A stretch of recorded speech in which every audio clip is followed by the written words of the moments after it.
болған ма, бір 3-4 жыл шығар, көте бір әнде жазып қалып едім, резко жетті өлеше. И мен кеттім, бағарадан. Короче, бөлек айтып, бағарадан отель, самолеттен самолет. И біз енді өзіміз жауап береміз қа телефонға. Бір администратор қоясың. Бір администратор қойдым, короче. Ой, алдап кетті, өке-өке. Екінші администратор қоям, ол да бүкіл ақшамды ұрлап кетті. Үшінші администратор қойдым, ол да бүкіл ақшамды ұрлап кетті. Алды, мен неше түрлі ең. Сосын әбден жалып кеттім, мама қасындадым. Мама, сен қасында жүрсің. Хотя 30-ға келген жігеттім ғой. Сосын айттым, мама, пожалуйста, өзің не болшы маған, а то жода не то мен бәрі алдай береді. И вот міне қазір мамам қасында жүр. Міне мен маматайым, қараңыздаршы. Маматайым, насылсың?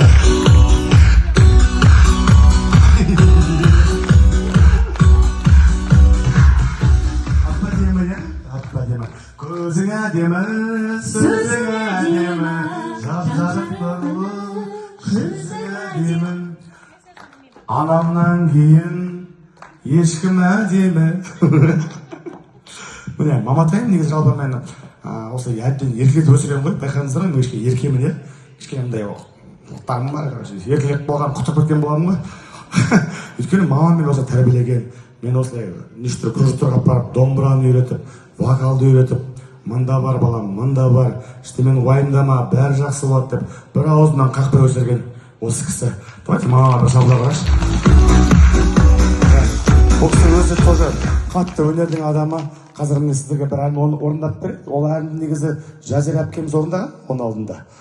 Бірақ маманың орындауында, ол маманың бірінші вкусы, соған таңдаған. Одан кейін қазір өзінің орындауында дауысын тыңдаңыздаршы. Қандай нәзік. Сейчас вы послушайте, все поймете.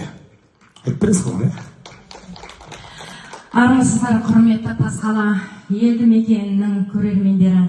Менің баламды құрметтеп, менің баламның әнін, өнерін құрметтеп, паш етіп келгендеріңізге мыңда бір алғыс айтамын сіздерге.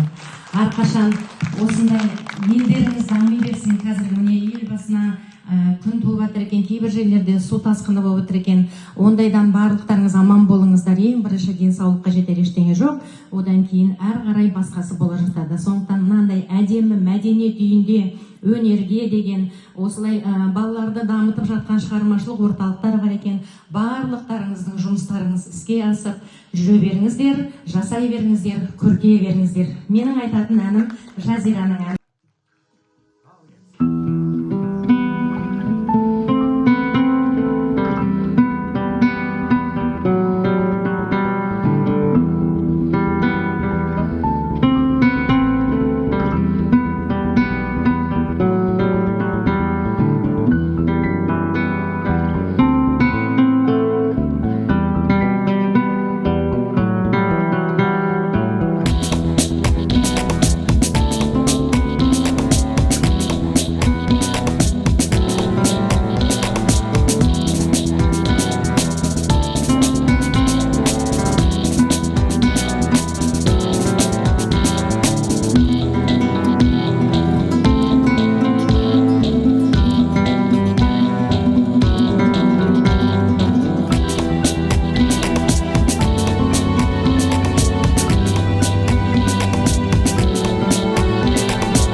адамдар келеді, қолдап келеді, уақыттарын бөледі, алтын деп.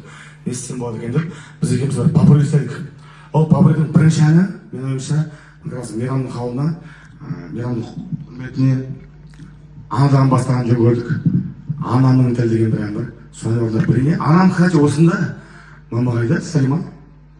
А вот моя мама, вот она, красивая.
астын туған, бір анаммен асыраған, әкем қасында оны қолдаған, маған да бір тәлім тәрбиесін берген.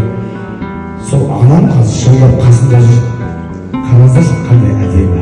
Маматай, маза тиді.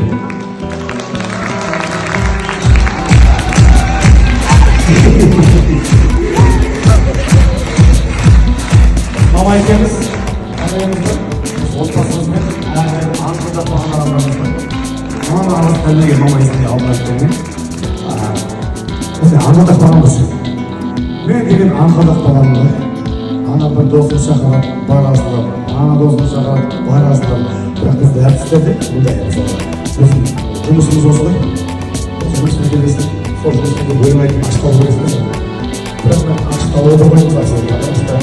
Анада менің досым, мен бір көрген біз, екі көрген таныс, үш көрген туыс дейді ғой.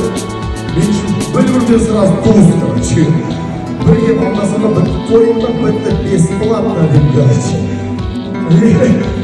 Бірнеше жылғы жүрдім. Түркістан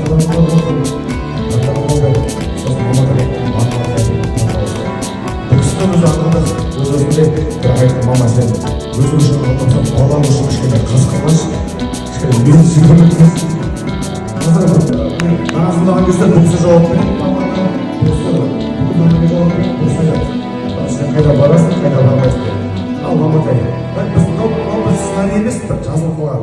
Біз каждый жерге басқа жауызбен әңгіме айтамыз. Ал мама, жоқ тұрмыз апайдан. Армысыздар құрметті менің баламның тыңдармандары. Баламды қолдап, еліміздің бір алғыс айтамын.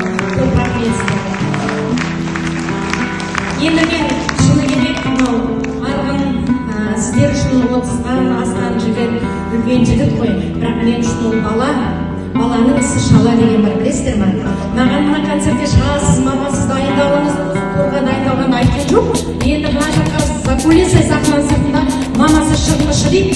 Мен айтамын, ойбай-ау балама, сен оны үйде айтпайсың ба, елде жүргенде айтпайсың ба? Мен бір төгілген көйлек киіп едім, былай жарқырап шығушы едім сахнаға. Енді қалай мына образбен шыға саламын десем, мама сен бәрін әдемісің. Әркімдің өзіне айтып көрген көзбен. Мама, ты всегда красивая. Просто мен есіме түспейді. Маматай, ана өзі дауыс естістір ғой. Өздері түсесіздер. Қайдан тарғанын мамам. Өздері көресіздер, өздері кәметер. Осы дауыс естір. Осы Жазира ханымның аспанда білген деген әмір ғой. Соны бір дуаны өледі. Естіп қалдым соны. Ё-мо, жылап жібердім, короче. Жылап жібердім да. Енді концертке өзім келемін, өзім дәрін айтып берем деп келгенмін ғой. Осыны аяқ астынан айтамын, мама, неге сізге шықпасқа, неге сізге орындамасқа, неге айтып бермеске? Айтпейсің, мама, ничего страшного, сізге әр жерде көйлек кезінде, ой, вы самая красивая, мына көйлегіңізді бәрі әп-әдемі. Сіз любой даже, маматай даже футболкамен, шортымен жүздай вкусом алып алды ғой, футболкамен көйлегін барланды. Қараңыз. Әркімді өзіне, айбын көрмек көзіне деген бе не балам?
They tell me that I'm never gonna make it. They want me to do something that could make sense. They hate when I keep dreaming I'll be famous, but I don't give a fuck, I'ma keep Білек бізде Алматыдан Алла көрген тойға шығады.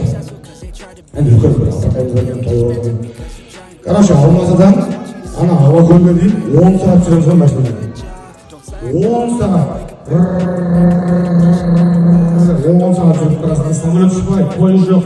10 сағат тұрасың. Осы ана жерге барасың да бір жарты сағат өлең айтасың. И бітті үйге айтып кет. 10 сағат. Ё-моё. Ё-моё деп басылмай, сол жерде қайтардың алдында ана жолды қиналып тұрғанда қалай барам деп, сол кезде ана жаза бердім. Алар жол мен үйге қайтам деген. Просто ана құлы қиналып. Соны біз үшеуін орындап, айқын досым бар, жалғыз досым бар, үшеуміз орындап бердік. И Аллаға шүкір, халықтың қалауымен ол ән естіліп кетті. Әне ол естіліп отырмыз, естіліп отырып жақсы болып кетті. Мен қазір олардың дауыстарын алып тастап, жалғыз өзім орындап бердім олар. Бірақ ана жігіттердің дауыстары именно сол жерде әдемі тұрды. Мен микрофон қосып тұрмын, мен барлығын түрде айтып тұрмын. Мен өзі ауылым жылап тұрған жоқпын. Бірақ ана кісілердің дауыстары тұра берсін, байқамау ретінде. Енді қазір дауыстарын естіп қалсаңыздар, ойлап қалмаңыздар, аузым жырлап тұрды. Олардың дауыстары тұра берсін, жол орындап берші, жол. All the negativity, man, I'm immune. I don't really need a mask with all I've been through. I've been making changes for the ages. 5-10 year plans are contagious. I attack that shit, I'm tenacious. And if you ain't, get the fuck out of my way then. Got one life, I won't regret it. I will fight until I get it. I'll look back one day from heaven and say, damn, I learned some lessons. And say, damn, I had no questions. I had fun in every second, and the journey was a blessing, yeah. They tell me that I'm never gonna make it. They want me to do something that can make sense. They hate when I keep dreaming I'll be famous, but I don't give a fuck, I'ma keep chasing. They tell me that I'm never gonna make it. They want me to do something that can make sense. They hate when I keep dreaming I'll be famous, but I don't give a fuck, I'ma keep chasing.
махаббатсыз жүрген, ана жүрек шөлдей бастаған, чисто мы тыңдап кеткен ғой.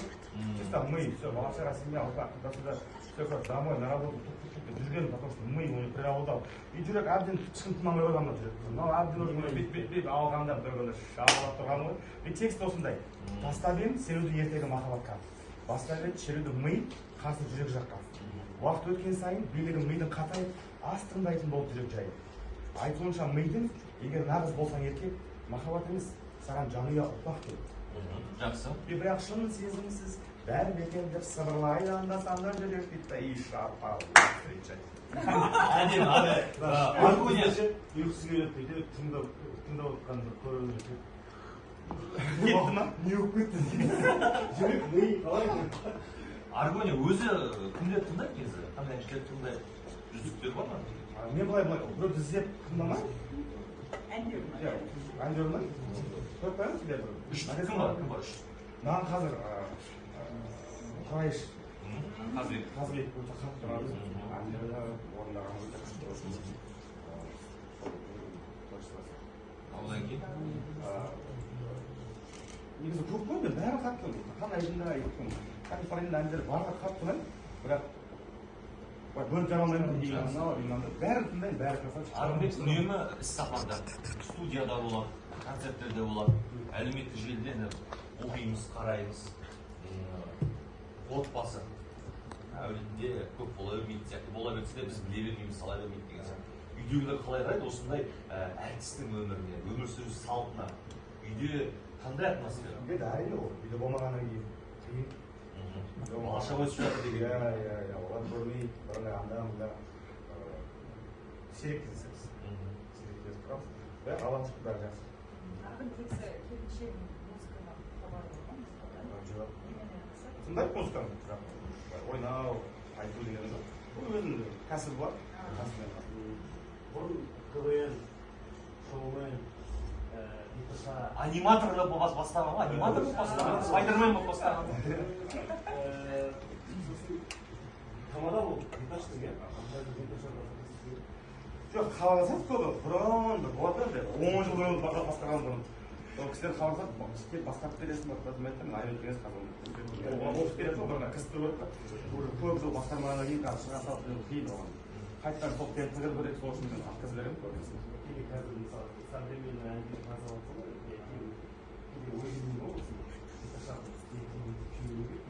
мен бір рет бэндпен істегенмін где-то командамен. талантты жігіт, эстрададағы феномен. Бұл 17 ғасырда дүниеге келген болса, Бетховенмен бірге дуэт жазып жіберуге мүмкін еді. Қарсы алыңыздар, бүгінгі біздің қонағымыз Аргоня!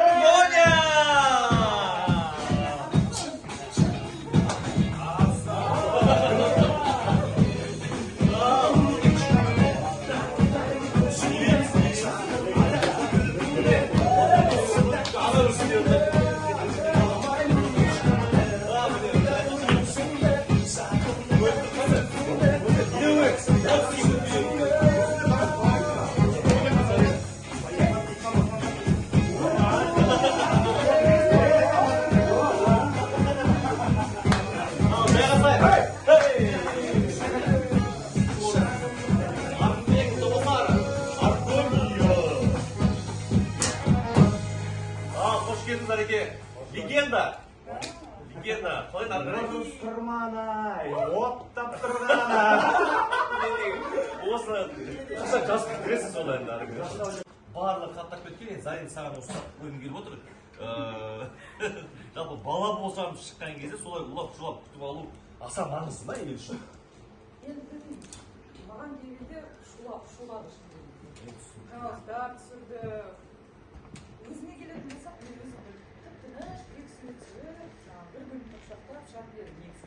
Бірақ енді маған келгенде ондай болмады. рас па, негізі менің әйелім айтады да, негізі андай адамның адам шығу оңай емес қой дейді, жауды қырып тастағандай бір соғыстан жеңістен шыққандай боласың.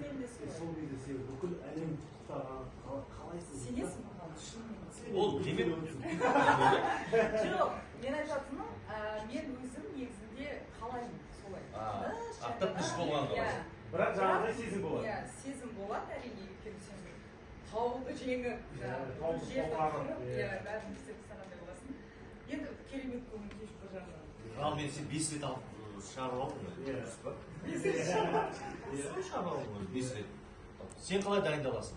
Дайындалғанда Лимузин, шар. біріншінде солай болды бізде бүкіл КВНщиктер, бүкіл достарымыз лимузин жалдап, бірінші расылып шығарып одан кейін видео түсіріп көшедегі адамдарға үлкен ұялы. В общем, не идея бар бәрі осыдан.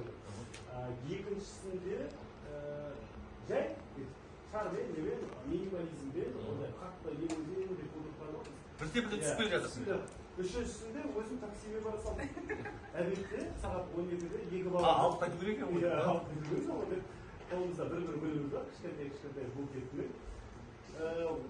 Сөйтіп өзімше ойлаған едім, жаймен. Ал енді алтыншысын қалай шығарасыңдар? Мен жұмыста болып қалмасам, доставкамен алдырып Курьермен хабарласып Яндекс жібере салып материалдар болды, тексеріп көрейінші, маңбайды тек көрейінші, мен форматын тек қана келесен деген нәрсеміз. Мен шығып бір сөйлегім келеді, бір стендап болып қайырғы материал ғой, обкатка. Мен сол обкатка ретінде бір КВН-нен келіп біз материалымыз шығармашылығының алдында енді бірнеше гидрофиздің алдында тексеріп аламыз. Сол тексеру мақсатында әлі бар, дым ерінбей, халыққа көрді, материал тексеріп көрді. Bir azizler өтпей жатса, бір азизler жасап осының уже материал багажын бір-бірін қалдырып, өтелгі жасап болса. Бірақ ол табыс көзі болған жоқ ол жерде. Аса қатты бір кірісімен түспейді ол жерде.